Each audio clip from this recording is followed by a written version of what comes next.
The screen door of my parents' Circleville house always stuck at the bottom hinge, requiring a slight upward heave of the shoulder to open.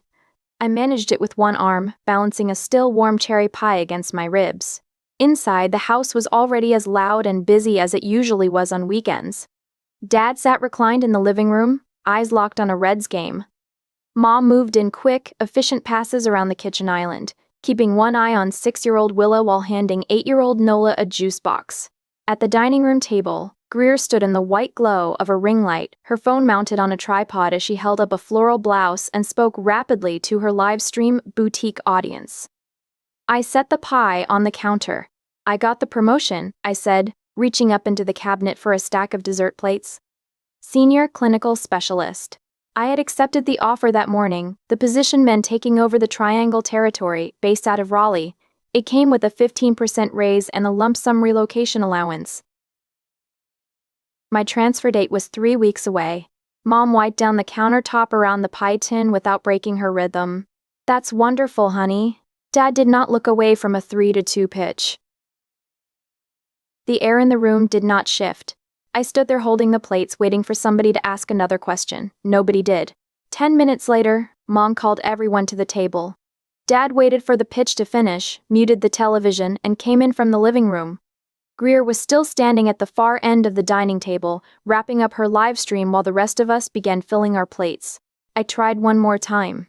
"I'll be moving to North Carolina on the 18th, I said. Dad looked up from his plate. "North Carolina?"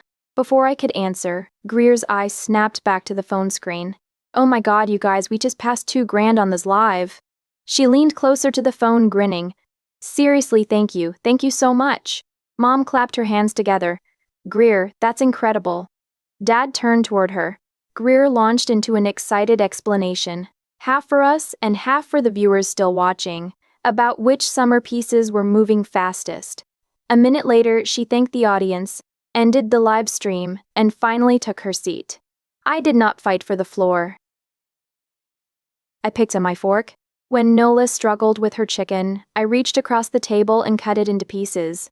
When Willa dropped her fork, I retrieved a clean one from the drawer. I wiped a smear of spilled milk from the linoleum with a paper towel. Nobody assigned those jobs to me. I simply noticed them first and did them. In our family, attention usually went to whoever needed something most. Greer, 4 years older than me, had a chaotic charisma that constantly created emergencies, shipping orders, finding childcare, last-minute favors. She had been raising the girls mostly on her own since her divorce. Their father worked overseas and rarely made it back to Ohio, although his child support payments arrived reliably. He had nothing to do with Greer's boutique. Mom always focused on whoever seemed to need help the most.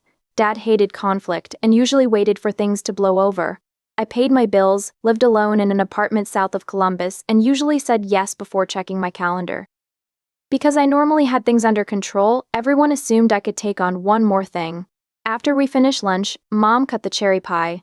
Nola and Willa dug into their slices while Dad returned to the living room for the next inning. I carried a mug of coffee into him and set it on the side table by his chair. "Thanks, kiddo," he said, his eyes already back on the television. As I walked toward the kitchen, I caught myself thinking that maybe I should have waited for a commercial break to announce the promotion. It was easier to blame my own timing than to admit how much the dismissal bothered me. That evening, the silence of my apartment pressed in from the walls. I sat on my sofa and typed one unmistakable message into the family group chat. Accepted the promotion, moving to Raleigh in 3 weeks and starting the new territory there. I watched the read receipts appear. A minute later, Mom posted a picture she had taken at lunch of Nola and Willa eating slices of my cherry pie. Greer followed it with a screenshot of her sales total. They had all seen my message. Still, nobody asked about the job. Nobody asked about the move. I placed the phone face down on the coffee table. Beside it sat a packing tape dispenser. I pulled my knees to my chest and cried, a brief, physical release into the empty room. I didn't draft a speech or decide to cut them off. I just sat there until it passed. Then I looked at the tape and the dark phone. In 3 weeks, the U-Haul would be heading south on US 23.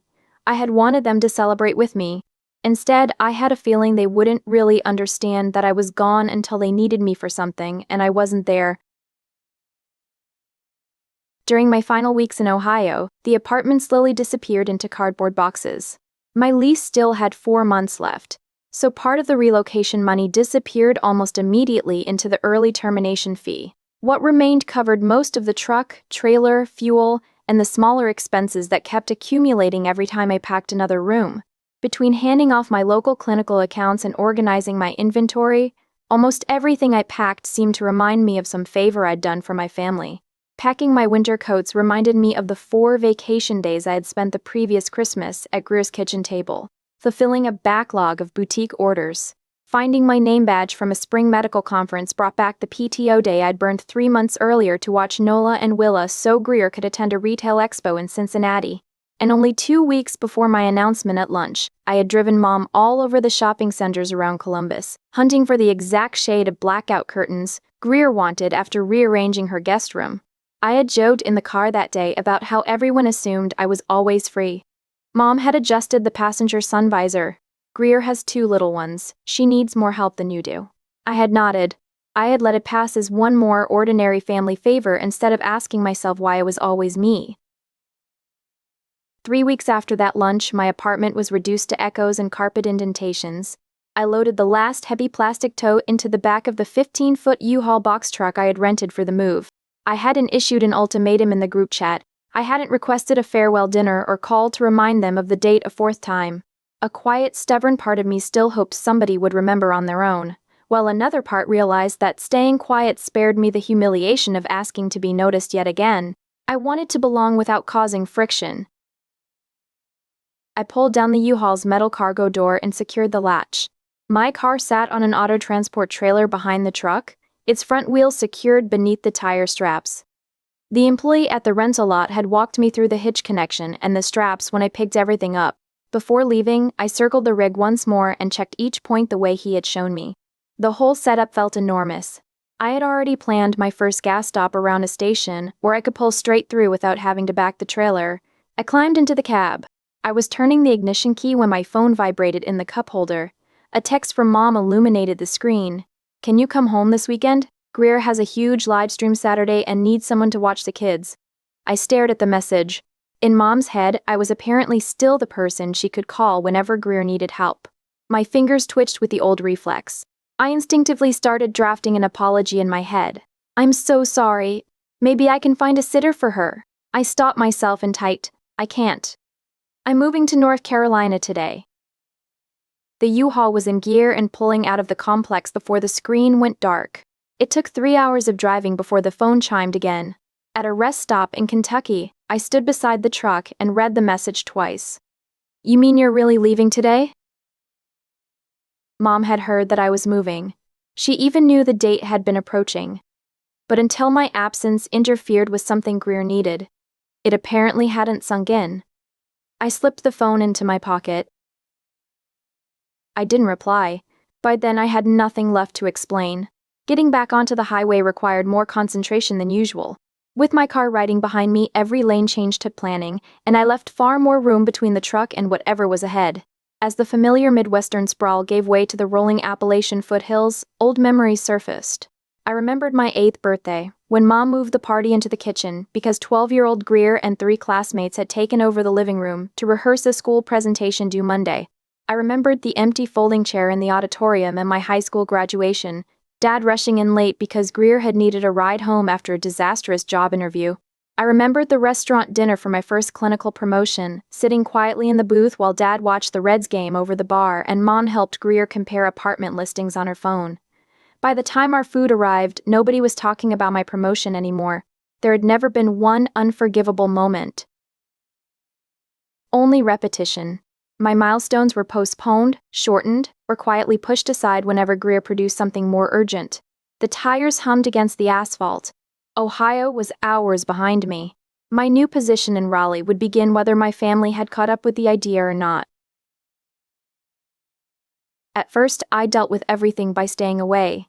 I arrived in Raleigh exhausted and ate a pulled pork sandwich with hush puppies from a takeout place down the road while sitting on a taped moving box. The next morning, I finished unloading the truck. I backed my car carefully off the transport trailer and left it in the parking lot, then drove the empty U-Haul and trailer to the designated return location. A rideshare brought me back to the apartment an hour later. By afternoon, my own car was sitting downstairs, ready for work. I woke up those first mornings in a bedroom I couldn't yet navigate without thinking about it. The promotion to senior clinical specialist was not something I could coast on. My new territory included larger hospital systems and a dense network of outpatient clinics. I had unfamiliar administrators to learn, new surgical teams to train, and a calendar that seemed to rearrange itself every time I thought I understood it. During my first week, I realized 20 minutes before a presentation that I had forgotten to charge one of the demonstration units overnight. I plugged it into the car charger and spent the drive silently begging the battery to last long enough to get me through the presentation. 2 days later, I parked at the wrong entrance of a sprawling medical complex and had to walk nearly half a mile in dress flats to reach a morning training session. I missed Ohio anyway. There were evenings when I opened Mom's contact, stared at her name, and then locked the screen again. Distance protected my calendar. It did not immediately shake off the feeling that being useful was the only way to stay close to my family. A few weeks after the move, Mom was hosting Aunt Selena's birthday lunch at my parents' house. The group chat buzzed. "Are you coming back Saturday? If you are, can you get here by 10? I need help setting up the folding tables before everyone gets here, and Greer could use help with the girls." At least Mom remembered I lived in Raleigh. What hadn't changed was her assumption that I might still make the trip. I typed back, "I'm not coming this weekend. I'll call Aunt Selena on her birthday." By Saturday afternoon, the group chat lit up again. Mom wrote that she had kept thinking I might surprise them. Greer said Nola had spent part of the morning asking whether I was still coming. Dad added that relatives had asked about me. They knew I lived 500 miles away. They still treated staying in Raleigh as a choice I was making against them. Mom called Sunday evening. I sat on my sofa while she described how difficult the party had been without me. She had spent the afternoon going back and forth between the food and the girls. Several trays of appetizers had stayed in the kitchen longer than she wanted. Dad had to leave a conversation in the driveway to unfold tables, carry chairs, and clear plastic yard toys away from the walkway. Nola kept asking when Aunt Maren was getting here, Mom said. The guilt hit immediately. I loved Nola. I loved Willa. They had not created any of this, but as Mom kept talking, another fact became impossible to miss. The party had happened. Dad had carried the chairs. Mom had managed the food. Everybody survived. "Mom," I said, "I told you I wasn't coming. I know, I just thought you might make the drive for family." Somehow, that bothered me more than if she had simply forgotten. She knew where I lived. She simply had not adjusted her idea of what I was supposed to do. Before I could decide whether to argue, she changed the subject and began telling me about Greer's boutique. Online sales were strong enough that Greer had started looking at possible brick-and-mortar storefronts in downtown Circleville. I listened for a minute. Then I interrupted. "I have to go, Mom." I ended the call. Afterward, I sat there holding the phone and realized I had ended a family conversation without first making sure no one was upset with me. By mid-October, the annual pumpkin show had taken over downtown Circleville. For my family, it was practically its own season. Food, parking, crowds, pickups, grandchildren, and somebody always needing something from somebody else. Mom texted to ask whether I was coming home for it. I replied that I would be staying in Raleigh. My stomach tightened while I waited. 10 minutes later, she sent a single disappointed face emoji. Nothing else. No phone call. No argument. No campaign through Greer. I stared at the little face on the screen. It was the first time I had said no, disappointed her, and watched nothing terrible happen afterward. My family was getting used to doing without my help. They still knew almost nothing about my life in Raleigh. Sometimes I wondered what would happen when they finally came to see it. 2 years after I drove the U-Haul out of Ohio, I turned 30. I still had not been back to Circleville. The first Christmas, work had kept me in North Carolina for part of the holiday week, and I had used the excuse more eagerly than I admitted. The second year, I spent Christmas in Raleigh with friends. After that, staying away stopped feeling like a temporary decision and started feeling normal. My contact with the family had thinned without completely breaking. The group chat still carried birthdays, holiday greetings, and school pictures of Nola and Willa. Through it, I watched Greer open the brick-and-mortar storefront she had been planning. The family celebrated with photographs of clothing racks beneath crisp white lights, metallic balloons near the register, and a freshly painted wooden sign above the entrance. I typed, "Congratulations. It looks beautiful." Greer replied with a red heart. Meanwhile, Raleigh had become familiar.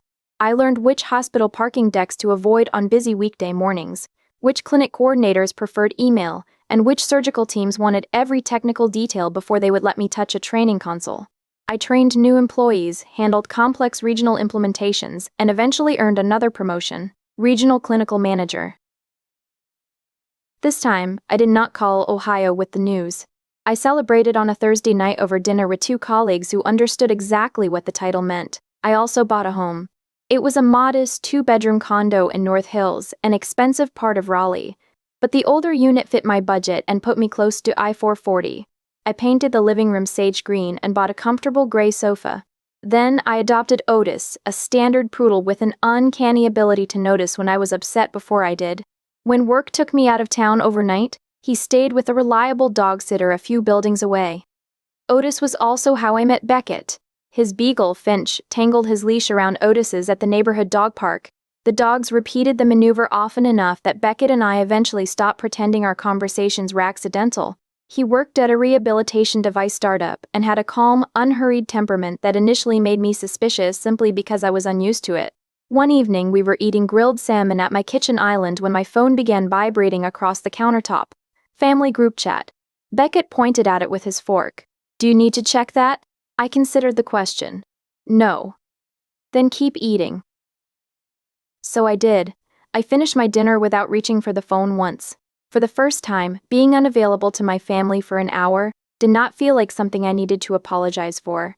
In early fall, my cousin Ellery, 22, and driving north through the Carolinas on a road trip, asked if she could stop in Raleigh. She stayed for 2 nights. We boiled pasta, drank wine on the small balcony, walked Otis around the neighborhood, and talked for hours about her friends and the jobs she was considering after college. She did not need childcare. She did not produce an emergency. I hadn't realized how relaxing it could be to host a relative without being put to work. Before leaving, Ellery took several photographs of the condo, then set a timer on her phone and took a photo of the two of us on my living room sofa. She posted a few of them online with the caption, "Weekend at Cousin Maren's new condo in North Hills. Still can't believe she bought this place all on her own." The messages started the next morning. Mom commented that I looked well. Later, Ellery texted to say that Greer had privately asked whether North Hills was expensive. A few days after that, Mom sent me a direct message. "How are you?" Greer texted that the condo had beautiful natural light. She added that she had no idea I was doing well enough to buy a place in North Hills. By then, I had started wondering why the sudden interest in my life in Raleigh felt so different from the silence of the previous 2 years. 2 days later, Mom called. "Your dad and I were talking," she said. "We want to drive down to Raleigh this weekend. Greer and the girls want to come too. We'll get rooms at one of those chain hotels near the highway." I sat on the edge of my bed. Why the sudden trip? It's been too long since the whole family was together. I wanted to believe her. More accurately, I wanted the visit enough that I was willing to leave room for the possibility. "I'd love to see everybody," I said. "I have some work things I can't move, but come over Saturday afternoon." Friday evening, I told Beckett the plan while we sat at his kitchen table. He knew enough about my family by then not to tell me how exciting it was. "How are you feeling about it?" he asked. I wanted to go well. That wasn't really what I asked. I looked at him, nervous. He nodded once. Otis was stretched beneath the table with his chin on one paw. Finch slept nearby. Beckett glanced down at them. "Want me to keep Otis tomorrow?" "I don't know. 5 extra people in the condo. 2 kids. He might have a better afternoon over here with Finch." I looked at Otis. He had never loved crowded rooms. Probably. Beckett waited. "Do you want me around?" he asked. "No. I think I need to do this myself." "Okay." He did not argue with either answer. Saturday morning arrived overcast and humid. I dropped Otis at Beckett's place late that morning with his food, leash, and favorite rope toy. Finch appeared at the door before Beckett had even opened it all the way, tail whipping hard enough to hit the wall. "Looks like somebody was expected," Beckett said. Otis squeezed past him and immediately went looking for Finch. I handed Beckett the food bag. "He already ate. You probably won't need this until tonight." Beckett took it, then looked at me. "You okay?" "Ask me again in 6 hours." He smiled a little. "Fair." I reached for the doorknob, then stopped. "Thanks for doing this." It's not exactly a hardship. He glanced toward the living room where the two dogs were already wrestling over a toy. Go deal with your family, I made a face. Poor choice of words? Very. Good luck then, better. He leaned in and kissed me once, quick and familiar. Call me if you need anything, he said. I will. I knew there was a decent chance I wouldn't. Then I went home. The old urge to make everything perfect came back almost immediately. I wiped the kitchen counters twice. I straightened books that were already straight. I fluffed pillows nobody had touched. I was standing at the kitchen island with a microfiber cloth in my hand when I caught my reflection in the oven door. The condo was already clean. I wasn't cleaning for them anymore. I was trying to make sure they couldn't find anything wrong. I put the cloth down. I left my coffee mug in the sink. I left a small stack of mail on the end of the counter. My walking shoes stayed beside the front door. 10 minutes later, the doorbell rang. Mom hugged me first and held on a beat longer than usual. Dad followed with a brief, solid squeeze. Greer barely had time to step to the doorway before Nola spotted me. Aunt Maren. She hurried past her mother and threw both arms around my waist. I laughed and hugged her back. Hi, you! Willa came in right behind her and wrapped herself around my side. Hey, no fair. She got there first. I have 2 arms. I pulled her in too. For a few seconds, I had both girls pressed against me, Nola nearly up to my shoulder now and Willa talking into my shirt too fast for me to understand. I leaned back to look at them. When did you two get this big? Nola rolled her eyes. You always say that. Because you keep doing it. Willa grinned. I lost another tooth. She opened her mouth and pointed to the gap before I could ask which one. I see that. It came out at school. And she showed everybody, Nola said. Obviously, Willa replied. I laughed. I had missed them more than I had allowed myself to think about. Greer glanced down at their feet. Girls. Shoes. Oh. They let go of me long enough to hurry back to the entryway, pull off their sneakers, and leave them beside the door. Then they were back at my side almost immediately. Willa looked past me into the living room. Whoa, what? She turned slowly, taking in the room. Whoa, what? She turned slowly, taking in the room. Your house is really clean. Willa, Greer said. What, it is? I cleaned this morning? Nola glanced at her sister. So did Mom. That is not the same thing, Willa said with complete seriousness. Mom laughed and touched my arm. It's beautiful, honey. Greer looked around at the large windows and the sage green walls. It really is. She sounded a little too enthusiastic. Then she lifted the white bakery box she had been carrying. And we brought dessert. Mom brightened. You should have seen her. We stopped near the hotel and Greer sat in the car reading reviews for 5 different bakeries before she would let us pick one. 5? I said. Greer shrugged. I wanted to make sure we got something good. The reviews were all over the place, Mom said. One place had beautiful pictures, but people kept saying the cakes were dry. It had 4.2 stars, Greer said. That's suspicious. I laughed. You investigated. I took dessert seriously. There was something almost endearing about how much effort she had put into it. Mom smiled at me. And I remembered you always loved chocolate. Greer set the box on the kitchen counter and opened the lid. Inside was a dense chocolate cake covered in thick fudge rosettes. I looked at it for a second. I had asked for strawberry shortcake on every birthday since I was 7. Looks great, I said. Greer seemed pleased. I knew that place was the right one. Mom touched the edge of the box. See, I still remember some things, I smiled. Thanks, Mom. Will appeared beside me and stared into the box. Can we eat it now? We just got here, Greer said. That wasn't my question. Nola groaned. She asked that in the car too. I bumped Willa lightly with my hip. You can survive another few minutes. She looked doubtful. We'll see. Mom looked toward the hallway. Are you going to show us around? There isn't that much to show. The tour took less than 5 minutes. I showed them my bedroom, the second bedroom with a daybed and desk, and the small balcony off the living room. Dad paused by the windows to ask how far I was from I-440. Mom admired the hardwood floors. Greer asked whether the appliances had come with the condo. Nola and Willa followed close behind, peeking into each room with the curiosity of children seeing a place they had only heard about. On the way back to the kitchen, Mom slowed beside me. You really did all this yourself? Not all at once. She looked around the condo once more. Well, you did good, thanks. Greer was already heading toward the bakery box. Okay, she said, I think Willa has waited long enough. I have, Willa called from behind us. Mom laughed and moved into the kitchen. Where do you keep your knives? Second drawer to the right. She found a serrated knife and began cutting the cake while Greer collected small plates. Greer carried the first 2 slices into the living room. Nola, Willa, sit down if you want cake. They appeared immediately and settled on the rug near the coffee table. Mom brought out the remaining plates. Dad took the corner armchair. Mom and Greer sat on the gray sofa. I sat across from them. For the first time since they arrived, all 6 of us had settled in one place. Everyone had a slice of cake. I held mine on my lap without taking a bite. The conversation stayed easy.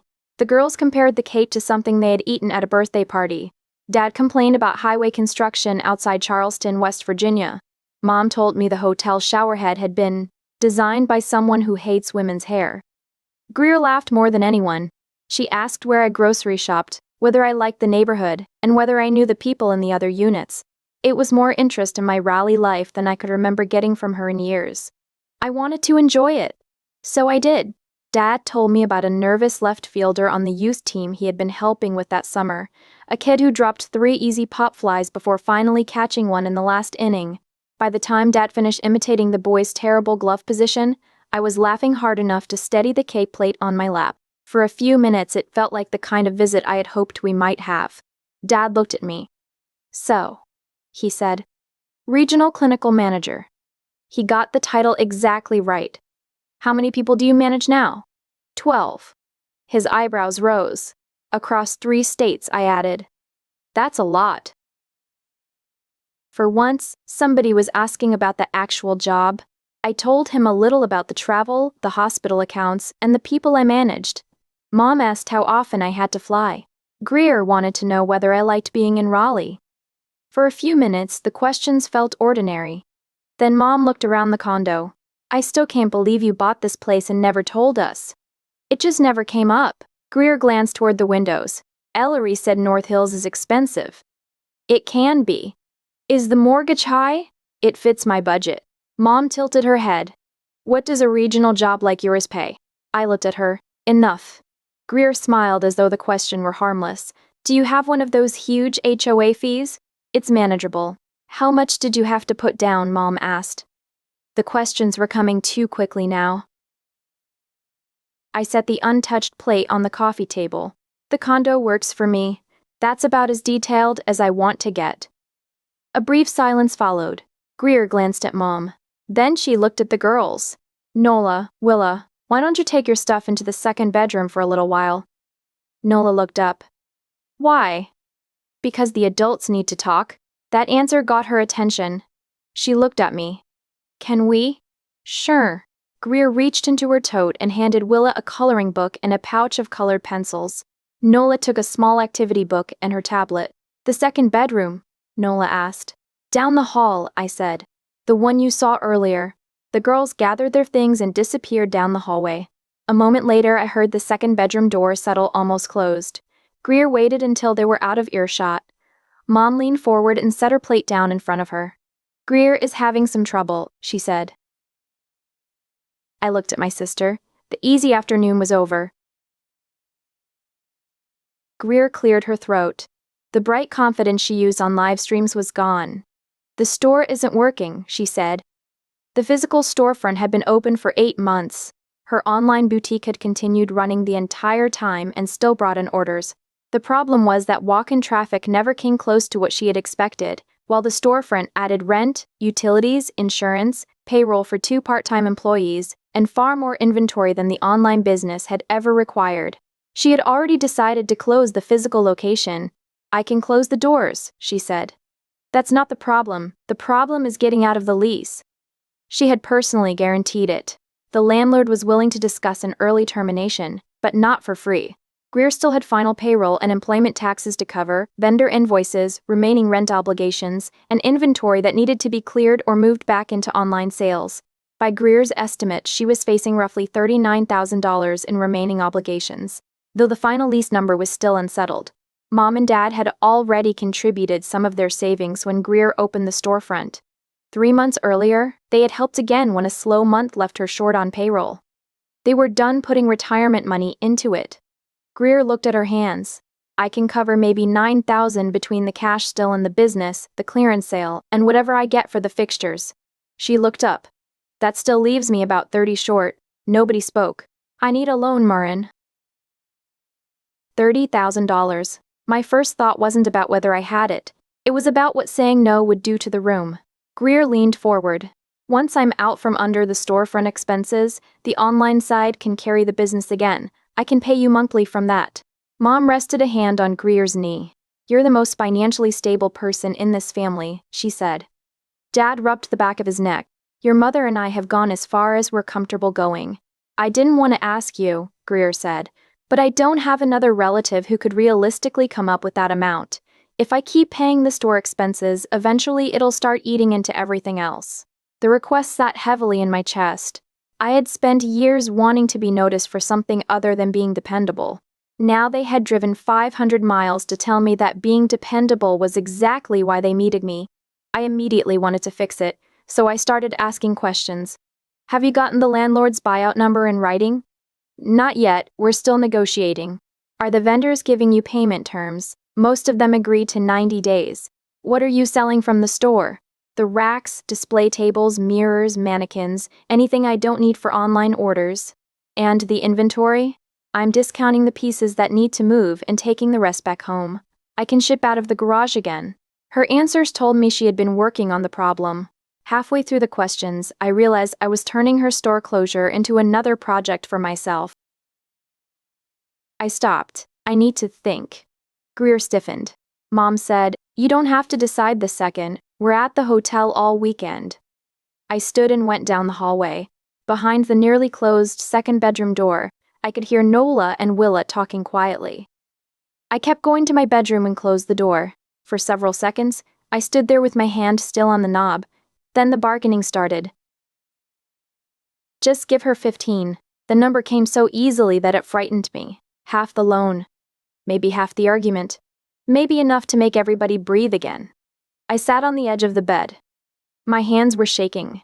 From the living room came the faint scrape of a chair. Farther down the hall, Willa laughed at something Nola said. I pressed both palms against my knees and waited. A few minutes passed. My breathing slowed. The shaking eased. I looked at the bedroom door for another few seconds. Then I stood and opened it.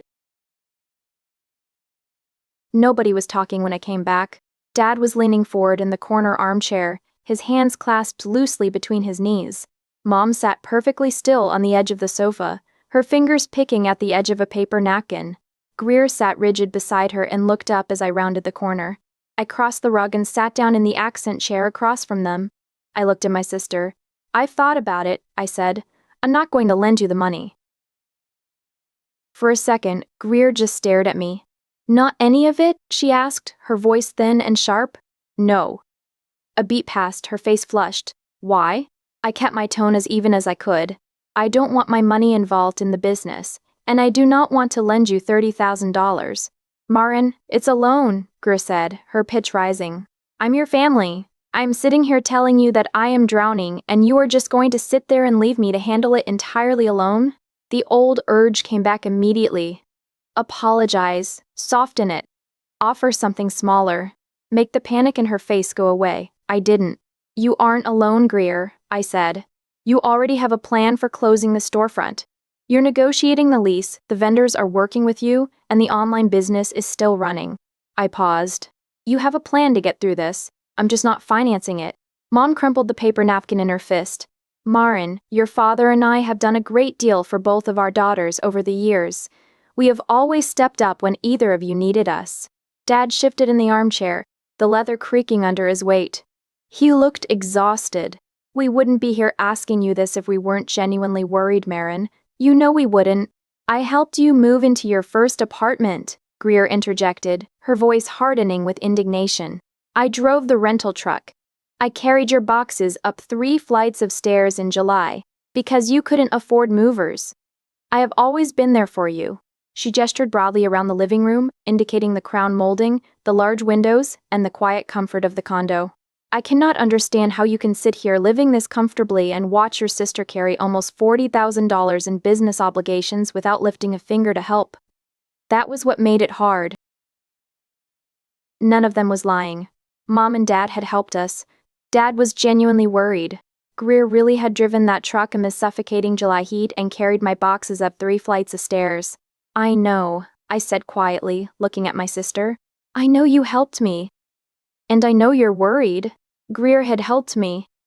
I wasn't going to pretend otherwise, but I wasn't going to argue point by point either. My answer was still no. Greer watched me for a few seconds, waiting for me to soften. I didn't. You are so cold, she said. The words came out quieter than everything before them. That made them hurt more. For a moment, I wanted to list everything I had ever done for her, as though enough evidence could prove I was a good sister. The PTO days, the shipping orders, the child care, the errands, but nothing I said was going to make them like my answer. You're entitled to think that, I said. Nobody said anything. Still, no one got up. We sat there because none of us seemed to know what came next. Mom finally placed both hands on her knees and leaned forward. Nobody wanted this trip to become an argument, she said. Her voice trembled slightly. We drove down here because we wanted to see you, Maren. We wanted to see your new home. Greer only brought this up because she genuinely needs the help. But we don't have to fight about it. She forced a small smile. We can still have the rest of the afternoon. She was offering me a way back into it. I looked around the living room. The wrong chocolate cake sat on the kitchen counter. Down the hall, I could just make out Nola and Willa talking quietly in the second bedroom. Only an hour earlier, Dad and I had been laughing about a kid dropping fly balls.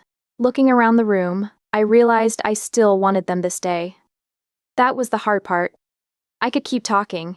I could promise to reconsider. I could ask Greer for paperwork, turn the problem into a project, and give everyone enough hope to make the rest of the afternoon comfortable again.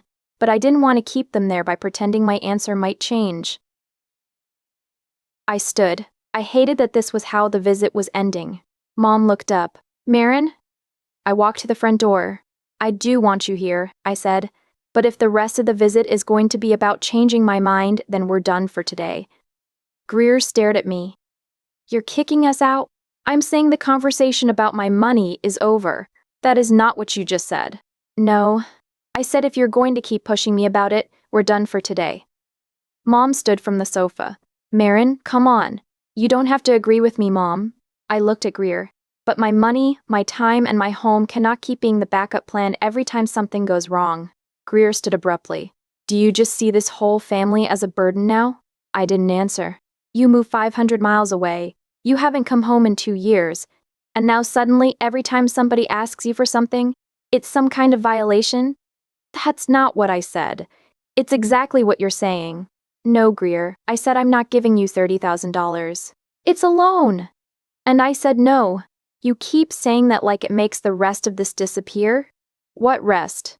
Greer gave a short, disbelieving laugh. All of it, everything everybody has ever done for you. My face went hot. I never said nobody has done anything for me.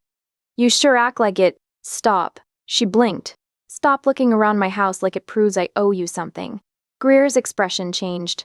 I'm looking around because I'm trying to understand how $30,000 is apparently impossible for you when it could keep me from drowning. I never said it was impossible. The room went completely still. Greer stared at me. Then what are you saying? I'm saying I'm not doing it. For the first time since I came back from the bedroom, she had no immediate answer. Then she shook her head. Wow! I felt my pulse in my throat. How many times do you need me to say no? There it is, Greer said. What? You've been keeping score this whole time. I stared at her. You're the one who just brought up helping me move. Dad lifted one hand. Enough.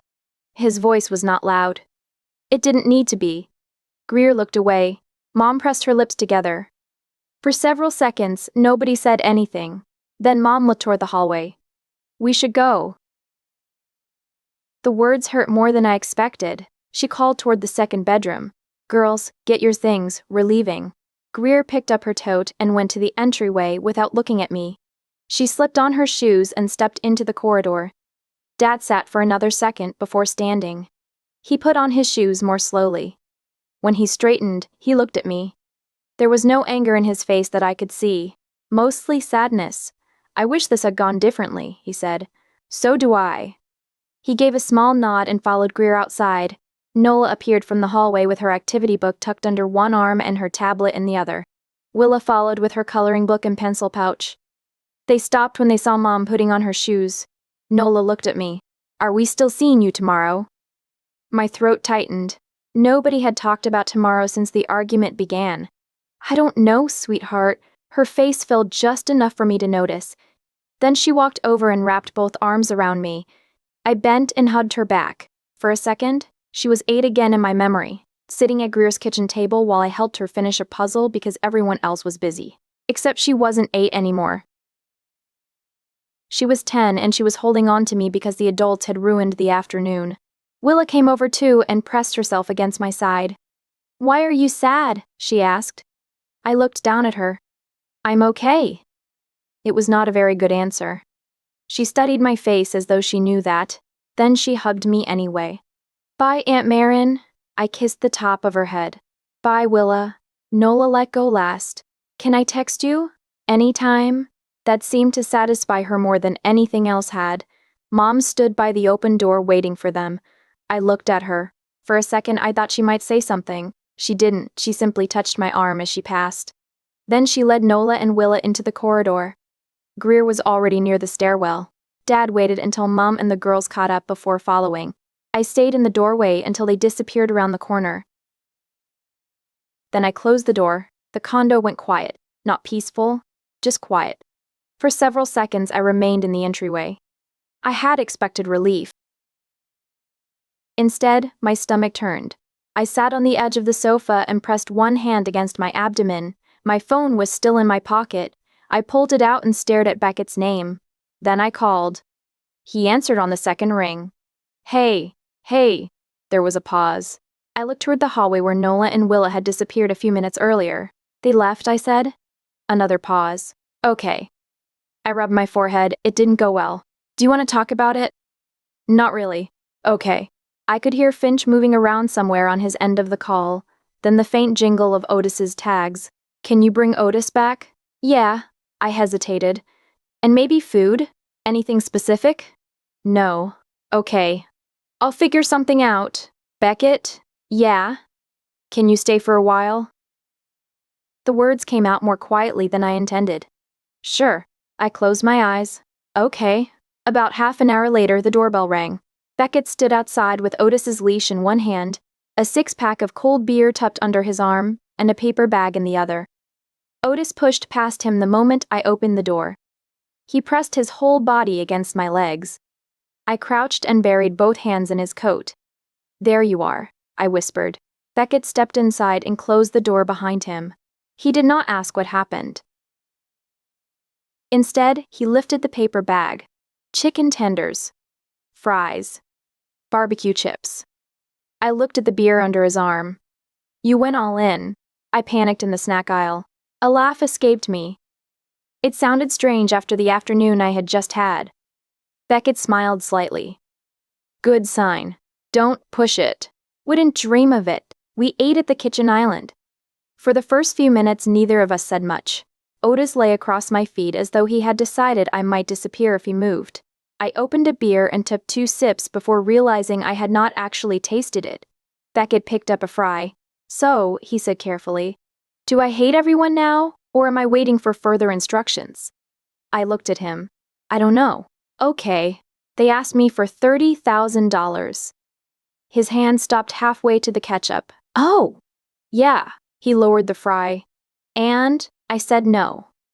Beckett nodded once. That was all. The lack of immediate praise almost made me laugh. "You're not going to tell me I did the right thing?" "I wasn't there." I stared at him. He shrugged. "You said no. I assume you had a reason." "I had several." "Then you can tell me when you feel like it." I looked down at Otis. For a while I said nothing. Then I told him about Greer. About Mom. About Dad. About the $39,000 and the lease and how different everything had felt once the money came up. I told him about Nola asking whether she would see me tomorrow. That was the part where my voice broke. Beckett did not interrupt. When I stopped talking, he pushed the bag of barbecue chips closer to me. I let out a short laugh through my nose. That's your response? I'm listening. You're feeding me. I can do both. I opened the bag. We stayed at the island until the beer went warm and the fries went cold. I still felt sick about what had happened. I still wanted to call Mom. Part of me even wanted to call Greer and take back enough of the afternoon to make tomorrow possible again. I didn't. For that night, it was enough to sit in my own kitchen, with Beckett beside me and Otis stretched across my feet, without anybody asking me to decide anything else. The next morning, Dad texted to say they were leaving Raleigh earlier than planned. He did not mention the money. He did not suggest another visit. I read the message over coffee and set the phone down. A few weeks passed, then Ellery called. I figured you probably heard about the store, she said. I haven't. Oh. There was a short pause. Greer closed it. She did? Yeah, the sign's down. She did a big clearance weekend, sold most of the fixtures, and moved the rest of the inventory back home. She's shipping everything out of the garage again. I sat down at the kitchen table. Did she work something out with the landlord? Apparently. Mom said she still has some payments to make, but it's not as bad as it was. That's good. The online side's doing fine. Honestly, I think she should have stayed with that in the first place. I didn't answer right away. Is she okay? I think so. Still mad at you probably. I assumed. She'll get over it or she won't. I smiled despite myself. You make everything sound very simple. That's because I'm 22 and irresponsible. That made me laugh. After we hung up, I went back to work. Nothing dramatic happened. My calendar filled with training sessions, flights, hospital meetings, and performance reviews. Otis and I fell back into our morning walks. Beckett kept showing up. Sometimes we ate at my place. Sometimes I took Otis to his apartment and Finch spent the evening stealing toys from him. On weekends, when neither of us had plans, we bought groceries together without calling it anything important. One evening, Beckett opened my refrigerator, stared inside, and said, "You owned 6 different mustards. They serve different purposes." That is exactly what a person with 6 mustards would say. I threw a dish towel at him. I still missed them. There were nights when I thought about calling Mom, and did not. There were mornings when a school picture of Nola or Willa appeared in the family chat, and I stared at it longer than I meant to. I sent the girls a package with a few small things I had picked out for them. Nola mailed me a thank you note covered in purple stars. Willa sent a drawing of herself, Nola, and me, standing beneath an enormous yellow sun. I taped both to the side of my refrigerator. About 6 weeks after the Raleigh visit, Mom called. The first thing she said was, "Is this a good time?" The question surprised me. Yes. There was a pause. I'd been thinking about when we came down. I waited. When we got to your place, I barely asked you about your job before I started asking about your money. Her voice sounded tired. I kept telling myself you were fine because you always handled everything. I think I used that as an excuse not to pay enough attention. I looked toward the refrigerator. Willa's drawing was crooked beneath a magnet. I'm not ready to act like everything's normal yet, I said. I understand. Neither of us said much after that. When we hung up, I stayed at the table for a while. I still didn't know what came next. But I didn't feel any need to figure it out that night. The following evening, Beckett and I were washing dishes at his apartment. I told him Mom had called. He rinsed a plate and handed it to me. What are you going to do? I don't know yet. Okay. He turned off the faucet. A few seconds later, he looked at me. Why are you smiling? I glanced toward the living room. Otis and Finch were asleep on opposite ends of the rug. My phone was lying on the coffee table. Nothing on it needed an answer before bedtime. No reason. Beckett raised an eyebrow. Very convincing. I laughed. Give me that plate. He did. Outside, a car passed on the street below. Inside, we kept washing dishes.